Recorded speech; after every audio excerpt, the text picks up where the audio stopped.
Hello everyone and welcome to Shard TCG. My name is James and today we are looking at all the Rodent Swarm creatures. Now what's really different about this, which you may have noticed on the video already, is that we're also doing a speed art video. So we've got that in one of the bottom corners, and this is strange, right? And then I'll explain why I'm fusing the two together, because it is really peculiar.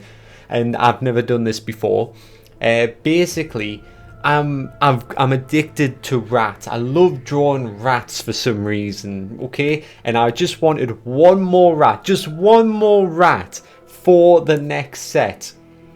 Now, that's what is being drawn at the bottom there. It's the new rat card. I'm not going to reveal too much about it just yet, but we're going to slowly see it come to life as the speed art's going, as we're going through these Rodent Swarm cards. We're hitting with a couple of classics first, you know. From the first set, we've got the Kabul. Obviously has the Rodent Swarm action effect. That's why we call them the Rodent Swarm cards. And because they have the swarming ability, they can all swarm together. So they can combine their attack power. And one goes in, and that one is the only one that is at risk. So it's quite a good strategy to use in Shard TCG. You know, you're risking one creature, but you're getting a combined attack strength. So strength in numbers, basically. Now, what's great about the Kabul is the allied front, and when I tested out my own Rodent Swarm deck, the Kabul is essential. The Kabul makes this deck tick. Yes. When this creature is summoned and there are more opposing creatures than allied creatures, you may free summon a one-shot creature. Now, if you've got a couple of Kabuls in your hand and no creatures on the field, and your opponent has 3 creatures, I think, yeah, it has to be 3. You can just start churning out those Kabuls. You can get them out on the field nice and quick, and then you've got yourself some strong field presence, which is what you need in Shard to obviously try and win games. So I really love the Kabul for that reason, and we'll move on to the next creature.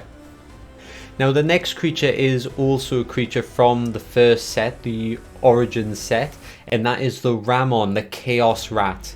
It also has Rodent Swarm, obviously. I'm going to get sick of saying that, so, you know, just take it from granted from this point onwards. Like, they've all got Rodent Swarm, and they all combine their attack and attack together. And it's so much fun to play with. You know, if you haven't played Shard before, just put together a load of rats and just have a go. You know, it's like lots of low levels, but if you can attack nice and quick, I think you can beat down your opponent. If your opponent gets something big on the field, it does become more challenging though. So what's unique about the Ramon is its chaotic calling.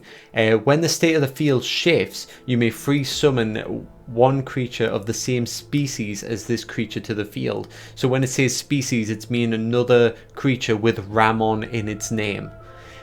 So we have the Ramon and we have the Phantom Ramon, which we'll see a bit later.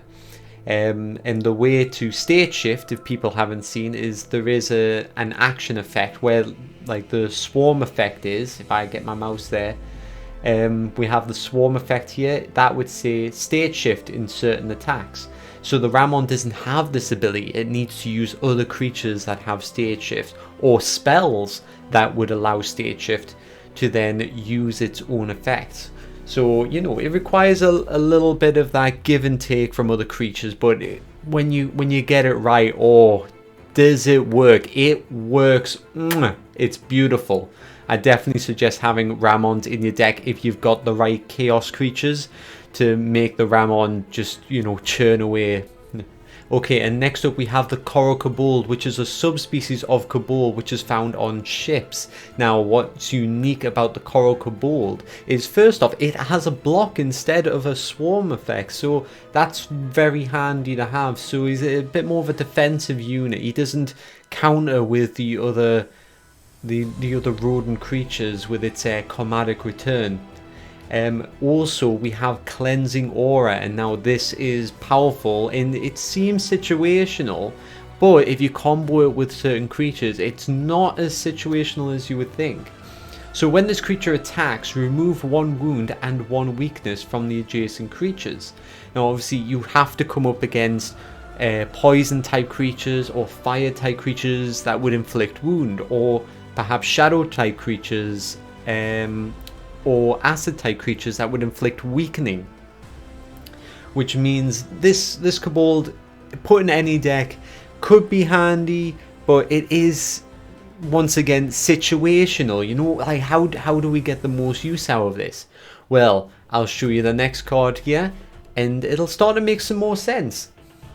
The Colacolo. Now this was our surprise bonus rodent for set 2, and it's funny because it's the first one that wasn't a beast type. As you can see up in the top corner here, it is a reptile, but we made it, I gave it that that naked mole rat aesthetic, so it's still rat but not necessarily your typical rat, you know, but you know, it's still got that lovely like dragonic tail, and it's very scaly, and oh, it's even got like a little red flap there, you know, like just to be a bit more lizardy. I was really trying to fuse the two together, and it's not easy to do. And this is what I got. Now what's good about the Colacolo is it's another blocker, which is something you need in deck. If you have a shard deck and you have 0 blockers, you're gonna start to run into trouble unless you are super aggressive or you have super high counters that put people off. You need blockers in your deck. Now the Colacolo has detachable tail, and when this creature is damaged, inflict 1 wound to this creature and reduce the damage to 0. So really with the Colacolo's health, he can only do this once before dying a second time. But the advantage is, if you go back to the Coral Kabul, when the Coral Kabul attacks, it can remove a wound or a weakness. So you can use these two in combination and get the Coral Kabul to actually repair the Colacolo constantly. And there's that nice unity. That's not a word. Unison. What's the word I'm looking for? You know what it is. Synergy. I was combining unity and synergy together to get unity. That's what these guys have. Unity. So yeah, this one's coming out in the set 2 as well, which is Reign of Deceit. It's going to be like an exciting title. It's going to be based around a kingdom, and what the kingdoms have, they have cities, and cities have lots of rats, so it makes sense, you know. We're even delving into the sewers, and I mean, okay, so if I was going to go down to the sewers and see this guy, I know I am in a fantasy style RPG, you know. He's very conniving, he's rubbing his hands together. He's very aesthetically pleasing to me, so I hope a lot of people feel the same about this guy.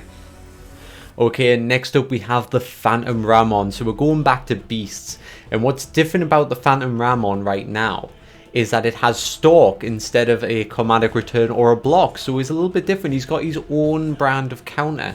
He's a combo, you know. He's a chaos phase, so he has some of those qualities, but he doesn't use any chaos abilities. But he can use state shift when the state shifts to Extropy, which we can look at its Entropic Phantasm.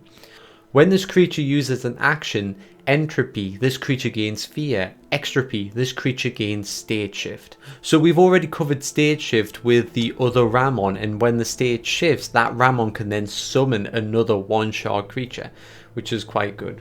But in Entropy, this creature gains Fear, and now Fear can be used to isolate your opponent. It stops your opponent from countering or blocking with other creatures, you know. Your target is your target, and it's just quite a good way to cut out certain combinations. So the Phantom Ramon, he's a little bit of a lockpicker, you know. He can get in behind the defense and get around things in certain situations, you know. He's not overpowered in that way, but definitely useful in a game. So worth 1 or 2 in your deck, I think.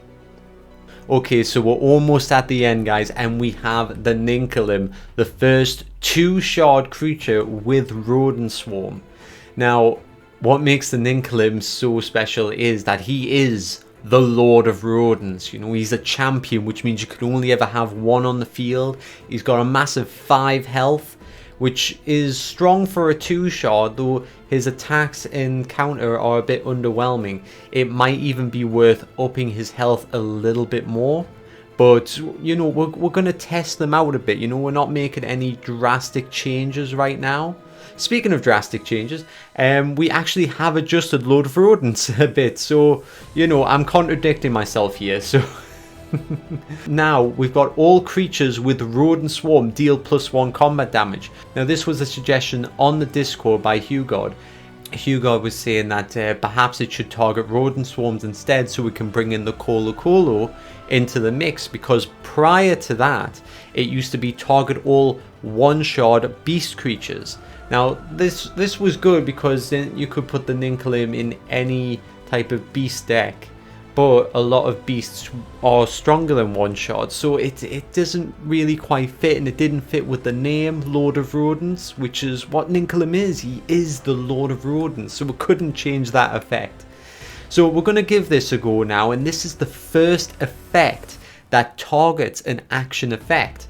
Now this is a great step, I think, for Shard TCG. You know, we actually have something that targets an action effect. We've got one prior to this that actually targets a certain type of effect, so it's showing that more cards are doubling up, and we're starting to form those niches, those little subcategories, and we can start to justify targeting these subcategories, and it's great because it brings a new dynamic to the game. You know, that focus in the game, it's going to create a much more of an interesting focused play style, which might even play faster and more efficient. So we're going to have to watch out for anything becoming overpowered that way.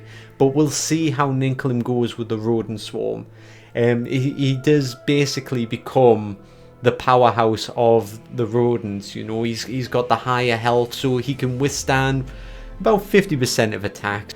You know, if Ninkling can get a bit of a health boost from external spells and things like that, then you've got yourself a very strong card. He needs that assistance still, so that's up for you as the player to figure out what we can use to make Ninkling like super viable, because I think the potential's there, but we don't want to just give you this ultimate card. You need to make it yourself. You know, find the cards and put them together and show me, surprise me and Richard, and we'll love it. You know, we'll love you for it, and hopefully it's not too strong or we'll have to nerf it. And I hate nerfing stuff, don't make me do it.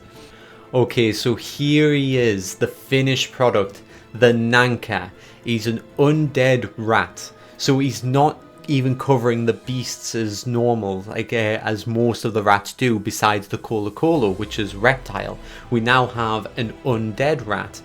The Nanka is that key that unlocks the graveyard for your rodent deck now. So life for a life. When this creature is destroyed, target a 1-shard creature in your graveyard, cost summon the target creature, or return the target creature to your hand. So this one is giving you a choice. You may either spend a shard to summon a 1-shard creature from your graveyard, or you can not spend a shard and return it to your hand, where it might be more valuable. So what is great about this is we can use this card to recycle our beautiful rodent cards, except for Ninkling, unfortunately. But bringing back Ramon and Kabuls and Colacolos back from the graveyard and into your hand or onto the field if possible, it's a great little the Nanka is a great little tool to use that and get that easy access. And what I also think the Nanka will be great for is actually imp decks as well, because a lot of imps cover that 1-shard category. So a couple of Nankas in your imp deck, as well as a couple of Kog'Muskas, which are just good for drawing a couple of cards from being destroyed, you start to see that the Nanka could be equivalent to the Kog'Muska, where he starts to just fit in any deck really if the deck has enough one-shot creatures. It's a so simple effect, but there's a lot of potential for them to just fit in any possible deck, and I just can't wait to see it in action. I just can't. It's too exciting for me. Yes, so that is the Nanka, and I hope you guys enjoyed this video, and I'm so sorry that I've had to make yet another rant, but I'm trying to quit, guys. I really am. Okay, so right, so hopefully that is it for set 2 for rats. You know, maybe we'll have to go and explore some other things. Distract me with something, give me some suggestions. Okay, right guys, so please like and subscribe the video if you haven't already, and I hope to see you guys next time. Thank you very much. Goodbye.